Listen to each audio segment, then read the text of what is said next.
வணக்கம் நேயர்களே, இன்னைக்கு நம்ம பார்க்க போகிறது என்ன அப்படின்னா கடகராசி. வாழ்க்கையில் பல்வேறான கஷ்டத்தங்களை உடல் ரீதியாகவும் மன ரீதியாகவும் சந்திச்சுட்டு வந்துட்டு இருக்கிற உங்களுக்கு இனி வரக்கூடிய காலகட்டங்கள் எப்படி இருக்குது, இந்த 2026 பிப்ரவரி மாதத்தில் கிடைக்கக்கூடிய யோகத்தையும் ரொம்ப கவனமாக இருக்க வேண்டிய முக்கியமான விஷயங்களையும் தான் நம்ம இந்த பதிவில் பார்க்க போகிறோம். வீடியோ பார்த்திங்கன்னா உங்களுக்கு ரொம்ப யூஸ்ஃபுல்லாக இருக்கும். வீடியோவை ஸ்கிப் பண்ணாமல் முழுமையாக பாருங்கள். கடகராசியை பொறுத்த வரைக்குமே புனர்பூசம் 4ஆம் பாதம் முதல் பூசம் ஆயில்யம் நட்சத்திரம் முடிய இந்த ராசிக்குரிய நட்சத்திரங்கள். மேலுமே இது பார்த்தீங்களா சந்திர பகவானே ஆளக்கூடிய ஒரு ராசி. ஒரு மனதை பெரும்பாலுமே சந்திர பகவான் தான் தீர்மானிப்பார். மேலுமே இந்த ராசி ஒரு நீர் ராசி. மேலுமே இது ஒரு பெண் ராசியாகவும் இருக்குங்க. இவங்களோட முக்கியமான குணங்கள் அதிக உணர்ச்சி வசப்படுறது தான். மேலுமே இவங்க எல்லாத்துட்டையுமே பெரும்பாலும் பார்த்தோம்னா ரொம்ப பாசமாக இருப்பாங்க. அதாவது பாசம் இவங்களுக்கு அதிகமாக வச்சுருவாங்க யார் மேலேயா இருந்தாலும். அதே மாதிரி இவங்களுக்கு அந்த பாசம் கிடைக்காதா அப்படின்னு இயங்கக்கூடியவங்களாகவும் இருக்கக்கூடிய நண்பர்கள் அப்படின்னே சொல்லலாம். இவங்களுக்கு பெரும்பாலுமே தாய் பாசமானது ரொம்ப அதிகம். கற்பனை பலம், பிடிவாதத்தன்மை இது எல்லாமே இவங்ககிட்ட அதிகமாக தான் இருக்கும். நண்டை சின்னமாக கொண்ட இவங்க ரொம்ப பாதுகாக்கவும் சுபவாசம் கொண்டவங்களாகவும் எளிதில் அணுகக்கூடியவங்களாகவும் அதே சமயம் ஆழ்ந்த ஒரு மன உறுதியும் ஒரு லட்சியத்தோடைய வாழக்கூடிய நண்பர்கள் அப்படின்னே கூட சொல்லலாம். சரி, இவங்களுக்கு இனி வரக்கூடிய காலகட்டங்கள் எப்படி இருக்குது, இவங்களோட குணங்களை முதல்ல பார்த்துட்டு அதுக்கப்புறம் இவங்களுக்கு வரக்கூடிய யோகங்களை பார்க்க போகிறோம். கடகராசி நண்டை ராசி சின்னமாக கொண்ட ராசி அப்படின்னே சொல்லலாம். மேலுமே இந்த நீர்வாழ் உயிரினங்களை போலவே நண்டுகள் தங்களோட எல்லைகளை பார்த்திங்களா ஆக்ரோஷமாக பாதுகாக்கும். அதுமாரி தான் யாராவது தன் எல்லை நெருங்கினாங்க அப்படின்னா அவங்கள தாக்கவும் கூட தயங்காது இந்த நண்டு.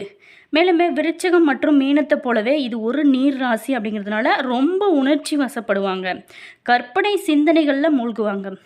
அவங்களுடைய கருணை மிக்க இதயம் மற்றவங்களுக்காக ரொம்ப பாசமாக இருப்பாங்க. அதே மாதிரி இவங்களோட சக மனிதர்கள் கஷ்டத்தில் இருக்கும்போது இந்த கடகராசிக்கர்கள் ஒருபோதுமே உதவி கொண்டே இருக்கக்கூடிய நண்பர்களாகவும் இருப்பாங்க. மேலுமே இந்த கடகராசியை பொறுத்த வரைக்குமே அவங்க மீது தவறு இருப்பதாக நினச்சா விவாதம் செய்யவோ சண்டை போடவோ மாட்டவே மாட்டாங்க. மேலுமே இதை வைத்து அவங்கள குறையாக எடை போடக்கூடாது. ஏன் அப்படின்னா கடகராசிக்காரர்கள் அவங்களுடைய கனிவான குணத்தை நீங்கள் அனுகூலமாக எடுத்துக்கொள்கிறீங்க அப்படின்னு உணர்ந்தாங்க அப்படின்னா ரொம்ப உறுதுணையாக மாறிவிடுவாங்க இந்த கடகராசிக்காரர். மேலுமே இந்த கடகராசிக்காரர்களோட டேட்டிங் செய்வது ரொம்ப ஆனந்தமான அனுபவம். ஏன் அப்படின்னா அவங்க ரொம்ப விருப்பத்தோடனும் முழு மனதோடும் உங்களை நேசிக்கக்கூடியவங்களாக இருப்பாங்க. இந்த கடகராசிக்காரரை பொறுத்த வரைக்குமே குழந்தைத்தனமாக இருப்பாங்க. அவங்க விருப்பப்படி விஷயங்கள் நடக்கவில்லை அப்படின்னா உச்சபட்ச கோபத்தை அடையக்கூடியவங்களாக இருப்பாங்க. நண்டை போலவே கடகராசிக்காரர்கள் சுயநலமானவங்க. தங்களோட பொருட்களோட அதிக சொந்தம் கொண்டாடுவாங்க அப்படின்னு கூட சொல்லலாம். அதே மாதிரி இந்த ராசியில் பிறந்தவங்க பெரும்பாலுமே பார்த்திங்களா வயிறு சம்பந்தமான பிரச்சனைகள் அஜீரண கோளாறுகளால் அடிக்கடி பாதிக்கப்படுறவங்களாக இருப்பாங்க. இது ஒரு ஊமை ராசியும் கூட. பிறவியில் பேச முடியாதவங்களுக்கு வாக்குஸ்தானமான 2ஆம் வீட்டோடு இந்த ராசி சம்மந்தப்பட்டிருக்குங்க. மேலுமே இந்த ராசியில் குருவானவர் உச்சம் பெறுகிறார். மேலுமே செவ்வாய் நீச்சம் பெறுகிறாருங்க. இதனோட அதிபதி சந்திரன். சந்திரன் பார்த்திங்களா வளர்ந்து தேய்வது போல் இவங்களுமே தங்களோட குணாதிசயங்களில் அடிக்கடி மாறக்கூடியவங்களாக இருப்பாங்க. கடகராசிக்கு சின்னம் பார்த்திங்கன்னா நண்டு. நண்டு பொறுத்த வரைக்குமே நீரிலும் வாழும் நிலத்திலும் வாழக்கூடியது. அதுபோல தான் இவங்க எங்கே போனாலுமே பிழைத்து கொள்வாங்க அப்படின்னு கூட சொல்லலாம். நண்டு கொளுத்தால் வலையில் தங்காது. அதே போல தாங்க இவங்க கொஞ்சம் சந்தோஷமாக இருந்தாங்க அப்படின்னா நண்பர்களோட ஜாலியாக இவங்க கொஞ்ச நேரம் சந்தோஷமாக இருந்தாங்க அப்படின்னா பொழுது கழிக்க சென்று விடுவாங்க. பல பேருமே கூடி இருப்பதையே ரொம்ப விரும்பக்கூடியவங்களாக இருப்பாங்க. அதே மாதிரி அத்தை மாமா சொந்த பந்தம் அப்படின்னு பாசமாக இருக்கக்கூடிய நண்பர்களாகவும் இருப்பாங்க. எப்போதுமே இவங்களை சுற்றி ஒரு பெரிய கூட்டமானது நண்பர்கள் கூட்டம் அதிகமாகவே இருக்கும். வாழ்க்கையில் நிறைய அனுபவங்களை பெற்றிருக்கக்கூடியவங்களாக இருக்கக்கூடிய நண்பர்கள் தான் இவங்க. அதே போல தாங்க அன்பு செலுத்துவதில் சரிங்க, கருணை காட்டுவதிலும் பிறர் துன்பத்தில் இருக்கும்போதும் அவங்களுக்கு உதவக்கூடிய அற்புதமான ஒரு குணம் படைத்தவங்க தான் இந்த கடகராசி நண்பர்கள். ஒரு கஷ்டம் நீங்கள் தான் அதை காப்பாற்றணும் அப்படின்னு சொன்னால் கடன் வாங்கியாவது அவங்க உதவி செய்வாங்க. இதனால் பல பேருக்குமே ஜாமீன் கையெழுத்து போட்டு மாட்டிக்கொண்டதும் நம்ம பார்த்துருப்போம். கடன் வாங்கினவன் கட்டலன்னா நான் கட்டுறேன் அப்படின்னு சொல்லிட்டு நிறைய பேர் கட்டிக்கிறக்குள்ளேயும் அனுபவ ரீதியாகவும் நம்ம பார்த்துருக்கோம். மக்களோட தொண்டை உயிர் மூச்சாக கொண்டு வாழக்கூடியவங்க தான் இந்த ராசிக்காரர். மனுஷனாக பிறந்தா 10 பேருக்காவது நல்லது செய்யணும் அப்படிங்கிற ஒரு உயர்ந்த எண்ணம் கொண்டவங்களாக இருப்பாங்க. ராசிகள்லேயே அதிக மனபலம், வைராக்கியம், வசியம் கொண்டவங்களும் இவங்க அப்படின்னு தான் சொல்ல முடியுங்க. மேலுமே மகான்களும் பெரிய பெரிய அரசியல் தலைவர்களும் பிறந்த ராசியுமே இந்த கடகராசின்னே சொல்லலாம். கடகராசிக்காரை பொறுத்த வரைக்குமே உங்கள் நண்பர் இருந்தாலும் நீங்கள் அதிர்ஷ்டசாலி தாங்க. அவ்வளவு நம்பிக்கையானவங்க இந்த கடகராசியின் அதிபதி பார்த்திங்களா, மாதக்கோள் என வர்ணிக்கப்படக்கூடிய சந்திர பகவான் ஆவார். இது 2வது சர ராசியாகும். பஞ்சபூதங்களில் நீர் தத்துவத்தை குறிக்கும் இந்த கடகராசி ஒரு பெண் ராசிங்க. புனர்பூசம் 4ஆம் பதம், பூசம், ஆயில்யம் ஆகிய நட்சத்திரங்களில் பிறந்தவங்கள கடகராசிக்காரர்கள் அப்படின்னு சொல்லுவாங்க. இந்த ராசிக்கு ரிஷபம், கன்னி, விருச்சகம், மகரம், மீனம் ஆகியவை எல்லாமே நட்பு ராசிகளாக இருந்தால் ரொம்ப சிறப்பாக இருக்கும். கடகராசியில் பிறந்தவங்க வாழ்க்கையில் உயர்ந்த லட்சியங்களை கொண்டவங்களாக இருப்பாங்க. எப்போதுமே சுறுசுறுப்புக்கு சொந்தக்காரு அப்படின்னே கூட சொல்லலாம். சுறுசுறுப்பாக செயல்பட்டு எதையுமே ரொம்ப திறமையாக செஞ்சு முடிக்கும் ஒரு ஆற்றல் கொண்டவங்க.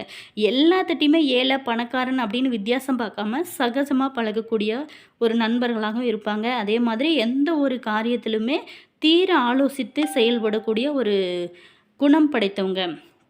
அதே மாதிரி இவங்க துணிந்ததுக்கப்புறம் துயரம் இல்லை அப்படிங்கிற சொல்லியிருக்கேற்ப நண்டுபிடி போட்டு செய்து முடிக்கக்கூடிய நண்பர்களாகவும் இருப்பாங்க. அதே மாதிரி இரக்க குணமும் எளிதில் உணர்ச்சி வசப்படக்கூடியவங்களாகவும் இருந்தால் கூட எதையுமே முன்கூட்டியே அறிந்து செயல்படுவாங்க. ஜலராசி அப்படிங்கிறதுனால கற்பனை திறமே அதிகமாக இருக்கும். நல்ல ஞாபக சக்தி இந்த ராசியில் பிறந்தவங்களுக்கு இருக்குங்க. இந்த ராசி பொறுத்த வரைக்குமே காலபுருஷனுக்கு 4வது ராசி. இது ஒரு பெண் ராசி. மேலுமே மௌனமான ராசி, விவேகமான ராசி, பண்பான ராசி, அதிகமான ஒரு ராசி, வேகமான ராசி, உழைப்புத்தனமான ஒரு ராசி, குறுகிய ராசி, 6 கால் ராசி, பலகால் ராசி, ஊர்வன ராசி, உயர்வான ராசி அப்படின்னு பல்வேறான புகழ்களை இந்த ராசிக்கு இருக்குங்க. சரி, இந்த ராசியை பொறுத்த வரைக்குமே பலசாரி, தைரியசாலி, அறிவாளி, புத்தி கூர்மை உள்ளவங்க.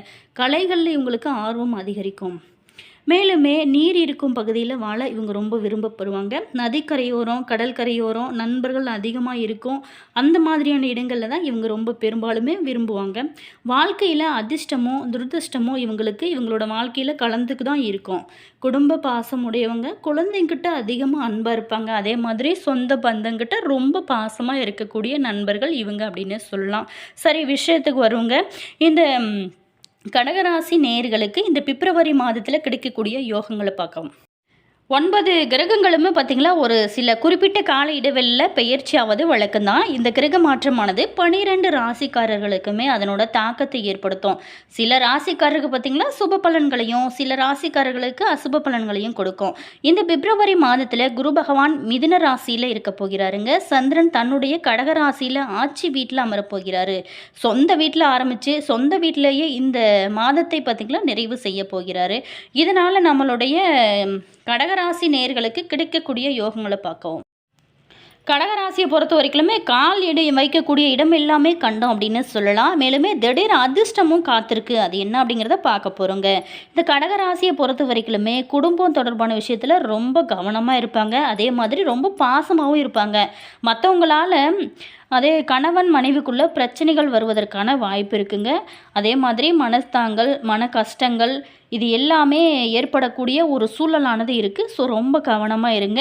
அதே மாதிரி உங்களுடைய வீட்டில் பார்த்திங்களா ஒரு பிரச்சனைகள் நடக்குது அப்படின்னா அடுத்தவங்களோட தலையீடு முக்கியமாக வேண்டாம். அதே மாதிரி நீங்களுமே அடுத்தவங்க விஷயத்தில் தலையிட வேணாம். அது உங்களுக்கு ரொம்ப நல்லது. யோக பலன்கள் அதிக அளவுலையுமே கிடைக்கும் ஒரு காலகட்டமாக தான் இருக்குது. இழுபறியாக இருந்து வந்த நிலைமைகள் எல்லாமே படிப்படியாக மாற ஆரம்பிக்கும். குழந்தைகள் விஷயத்தில் ரொம்ப சிறப்பாக இருக்கும். அதே மாதிரி குழந்தைகளோட படிப்பு, தொழில், உத்தியோகம், வியாபாரம் இது எல்லாமே சிக்கல்கள் நீண்ட நாளாகவே இருந்திருக்கும். இது எல்லாமே பரிபூர்ணமாக நிவர்த்தி ஆகும். வயிறு, அஜீரண கோளாறு தொடர்பான விஷயத்தில் கொஞ்சம் கவனமாக இருங்க. வயிறு பிரச்சனையால் தேவையில்லாத மனக்குழப்பங்கள், மன வருத்தங்கள் இது எல்லாமே ஏற்படுவதற்கான வாய்ப்புமே இருக்குது. ஸோ உடல் ஆரோக்கியத்திலுமே ரொம்ப கவனம் செலுத்துங்க. அதே மாதிரி திடீர் அதிர்ஷ்டங்களுமே இருக்க உங்களுக்கு வாய்ப்பு இருக்குது. பயணங்களின் போது ஆண்களாக இருந்தீங்களாலும் சரிங்க, பெண்களாக இருந்தாலும் சரிங்க, ரொம்ப கவனமாக இருங்க. அதே மாதிரி புதிய பொறுப்புகளுக்கு வரும் யோகமே காத்திருக்கு. அதை எல்லாமே நீங்கள் சரியாக பயன்படுத்திக்கோங்க. எல்லா விஷயத்துலையுமே இழுபறியாக இருக்கும். எடுத்த காரியங்களில் தடைகள், தாமதங்கள் இது எல்லாமே காணக்கூடிய ஒரு காலகட்டமாக தான் இந்த காலகட்டம் உங்களுக்கு அமைஞ்சிருக்கு. ஆனால் எவ்வளவு பிரச்சனைகள் வந்தால் கூட, தடை தாமதங்கள் வந்தால் கூட எதிர்நீச்சல் போட்டு ஈஸியாக சமாளிக்க ஒரு குணம் படைத்தவங்க நீங்கள் அப்படின்னே கூட சொல்லலாம். மேலுமே இந்த காலகட்டத்தை பொறுத்த வரைக்குமே உத்தியோகத்தில் இருந்து வந்த பாதிப்புகள் அனைத்துமே நீங்கும். தேவையில்லாத மன வருத்தங்கள் அதனை எல்லாமே கடந்து செல்வது ரொம்ப நல்லது. பண விஷயத்தில் பெரிய அளவில் பாதிப்பு இருக்காது. கடகராசிக்காருக்கு பொறுத்த வரைக்குமே அஷ்டமத்தில் ராகு இருக்கிறதுனால நரசிம்மர் கவசத்தை நீங்கள் கேட்பது ரொம்ப நல்லது. உங்களுக்கு நல்ல ஒரு அனுகூலத்தையுமே ஏற்படுத்தும். ஒரு அற்புதமான காலகட்டமாகவும் மாற ஆரம்பிக்கும். மேலுமே நீங்கள் சந்திர பகவானை தொடர்ந்து வழிபடும் போது உங்களுடைய மனநிலையில் நல்ல ஒரு மாற்றம் இருக்கும். மனக்குழப்பங்கள், மன கஷ்டங்கள் இது எல்லாமே நீங்கள் உங்களுக்கு குறைய ஆரம்பிக்கும். மேலுமே நீங்கள் நினைத்தது எல்லாமே நடக்க ஆரம்பிக்கும். என்ன நேயர்களே, இந்த வீடியோவில் கடகராசி நேயர்களுக்கு அடுத்து வரக்கூடிய நாட்கள் எப்படி இருக்குது அப்படின்னு பார்த்தோம். வீடியோ பிடிச்சிருந்தா லைக் பண்ணுங்கள், கமெண்ட் பண்ணுங்கள், ஷேர் பண்ணுங்கள். உங்களோட கருத்தை கமெண்ட்ஸில் சொல்லுங்கள்.